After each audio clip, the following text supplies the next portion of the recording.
Nous sommes effectivement quelques élus du 20e inscrits sur ce sujet au Conseil de Paris, parce que, comme le disait Madame Primet, la délibération a été retirée au Conseil d'arrondissement, donc nous n'avons pas pu en débattre. Sur le fond, j'adhère aux principes suivants qui ont guidé, si j'ai bien lu la délibération, l'élaboration de la sectorisation. D'abord, les évolutions démographiques. L'année dernière, des CM2 n'ont pas pu avoir de place à Matisse et à Pierre-Mendès-France. Flora Tristan est un collège qui, lui aussi, accueille beaucoup d'élèves et est très plein. Il vaut donc mieux anticiper dès février ces hausses d'élèves plutôt que de devoir répondre au désarroi des enfants et de leurs familles au mois de juin.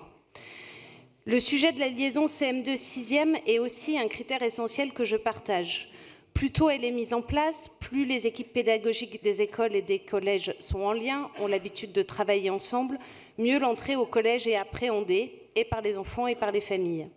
Il est aussi plus facile d'aller au collège avec les amis qu'on a eus pendant les années au primaire. Enfin, le souci de la mixité sociale, quand elle est possible, parce que quand elle existe dans un quartier, est un outil supplémentaire pour un meilleur fonctionnement des collèges au service de la réussite des élèves. Pour participer au débat sur la sectorisation du 20e, quelques éléments de vigilance. Le maintien des moyens en termes d'heures, de classes, d'encadrement pour le collège Jean Perrin, même si les effectifs en 6e baissent. Cela permettra aussi un premier élément de réponse aux interpellations des familles et des enseignants qui se sont exprimés ces derniers mois. Imaginez par exemple 17 élèves par classe en 6e à la prochaine rentrée à Jean Perrin est un premier acte. Et comme nous sommes dans la période aussi des dotations d'horaire globales pour le collège, nous pourrions partager cet objectif avec le rectorat.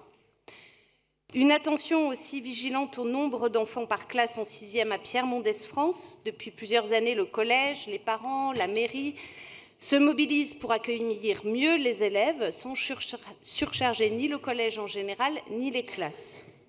Enfin, une communication et un échange particulier autour de cette sectorisation, déjà pour l'expliquer, pour présenter le travail fait à partir des effectifs prévus, des objectifs recherchés par ces modifications. Je pense que cette étape est indispensable pour un débat apaisé. Enfin, je partagerai aussi la position de Raphaël Primet concernant le vœu de Daniel Simonet. Bien sûr qu'on peut être d'accord sur un objectif global de mobilisation autour de Jean Perrin qui existe déjà, par exemple, par les dispositifs Tous mobilisés portés par la ville de Paris. On partage aussi la nécessité d'un projet fort pour changer l'image du collège et une des pistes possibles et de continuer à mettre en place un projet culturel partagé avec l'équipe pédagogique, les parents, les acteurs culturels locaux nombreux, l'académie, dans un projet d'établissement qui reste à écrire.